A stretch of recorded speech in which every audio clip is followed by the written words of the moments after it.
jalan yang benar itu hanya dapat kamu temui di dalam Injilnya Kristus. Di luar itu, kamu tidak bisa berbuat apa-apa. Di luar aku, engkau tidak dapat berbuat apa-apa, kata Tuhan kita.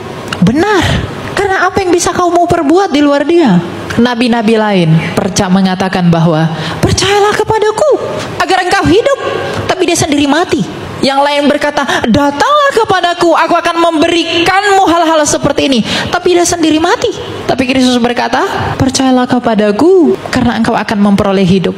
Mengapa dia harus mati? Untuk membuktikan kepadamu bahwa meskipun aku mati, aku berkuasa atas kematian. Jadi kalau orang bertanya, kenapa sih Tuhan mau mati? Memang dia harus mati untuk membuktikan ucapannya bahwa dia bukan pendusta. Karena dia berkata, alive, akulah hidup. Jadi dia harus mati untuk membuktikan bahwa dia adalah kebangkitan. Kalau dia tidak mati, kita tidak tahu bahwa dia bangkit. Maka saya harus katakan, tidak ada kebanggaanmu selain Kristus. Tidak ada kekayaanmu selain Kristus. Salibnya Kristus, Injilnya Kristus adalah kekayaanmu.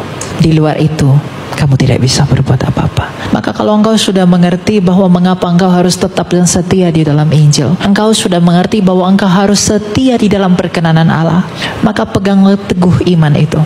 Ya, teman-teman, jalan kebenaran hanya ada di dalam Yesus Kristus.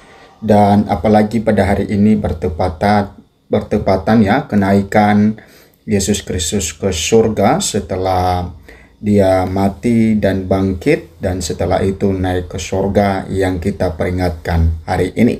Nah, sekarang teman-teman kita lihat bagaimana makna yang kenaikan dari Yesus Kristus itu bagi orang percaya. Ya, tentu ini adalah sesuatu kemenangan bagi orang percaya, bagi setiap orang yang telah menerima Dia sebagai Tuhan dan Juru Selamat.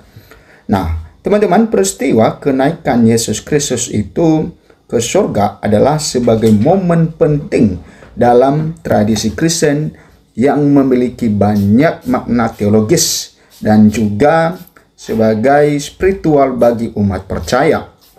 Nah, kemudian peristiwa ini terjadi 40 hari setelah kebangkitan Yesus dan menjadi titik terang dalam sejarah keselamatan untuk manusia, terkhusus ya orang yang sudah percaya kepadanya dan juga orang yang belum percaya kepadanya. Nah, berikut ini adalah ya beberapa makna penting dari peristiwa kenaikan Yesus Kristus. Nah, kita lihat ya teman-teman ya makna kenaikan Yesus Kristus. Yang pertama adalah kenaikan Yesus menandakan penyempurnaan karya keselamatan yang telah Ia lakukan melalui kehidupan, ya, kematian dan juga kebangkitannya. Nah, teman-teman, dengan naik ke surga, ya, Yesus kembali ke sisi Bapa, yang menunjukkan kesatuannya dengan Tuhan dan memberikan contoh bagi umat percaya mengenai tujuan akhir mereka. Nah, artinya bahwa tujuan akhir kita adalah ke surga, menyatu dengan Bapa di surga. Nah, kemudian yang kedua adalah peristiwa ya kenaikan Yesus Kristus adalah pemenuhan janji Yesus untuk kembali ke surga ya setelah kebangkitannya. Nah, tentu setelah Yesus ya bangkit dari kematian dan dia tidak akan ya ada di dunia ini selamanya, tetapi dia naik ke surga, dan kenaikannya itu memberikan keyakinan kepada murid-muridnya ya pada saat itu, dan umat percaya bahwa janjinya adalah benar dan dapat juga diandalkan. Ya, artinya bahwa ya bukan seperti yang kita dengarkan sekarang ini hanya sekedar janji dan omon-omon, tetapi janji Yesus dapat diandalkan. Nah, kemudian yang ketiga adalah kenaikan Yesus Kristus memberikan pengharapan.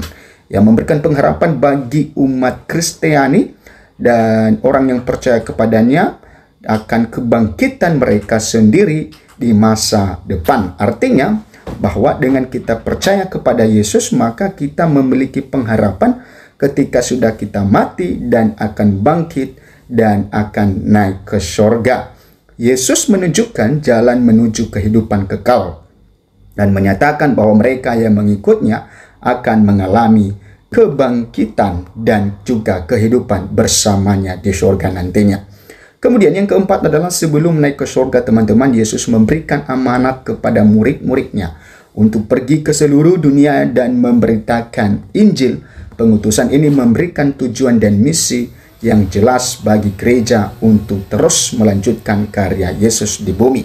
Artinya bahwa kita memiliki tanggung jawab, bahwa kita telah diutus oleh Yesus untuk memberitakan kebenaran itu, sehingga semua orang yang ada di dunia ini bisa selamat dan menerima Tuhan sebagai Tuhan, menerima Yesus sebagai Tuhan dan Juru Selamat di dalam kehidupan mereka.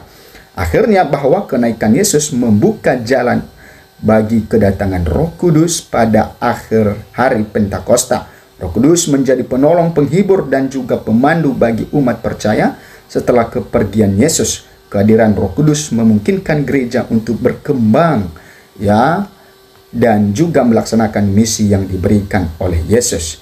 Artinya bahwa, ya, Yesus bukan hanya sekedar pergi ke surga, tetapi dia juga memberikan satu penolong bagi umat manusia yang selalu bersama dengan manusia, yaitu Roh Kudus, untuk membimbing mereka, untuk memberikan satu, ya, panduan kepada kehidupan orang-orang percaya. Dan setelah itu, ya, orang-orang percaya kepadanya akan memberitakan Injil di seluruh dunia.